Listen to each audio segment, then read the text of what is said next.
is an election upon us, and this issue of abortion rights and the fallout from the Dobbs decision that overturned Roe v. Wade reverberates through this election.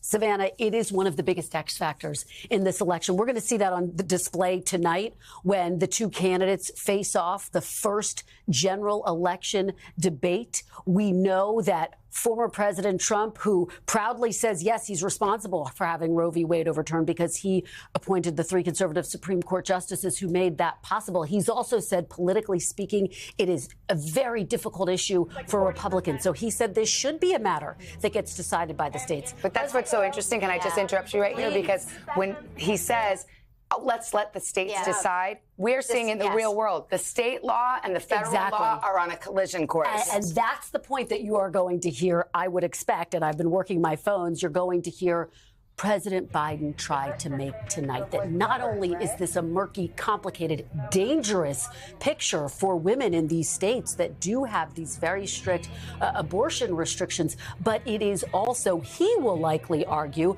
you will see President Trump try to impose a federal ban, despite the fact that Trump has said that's not something he's going to do. 60%, by the way, of Americans have said that they are opposed to Roe v. Wade having been overturned. And we've seen this as an energizing issue in states from Kansas to Kentucky to Ohio. It's on the ballot in 9 states right now. Savannah. So, I mean, does postponement, essentially kicking the can down the road, is that something that that inures to the benefit of the Trump campaign? It does, and here's why.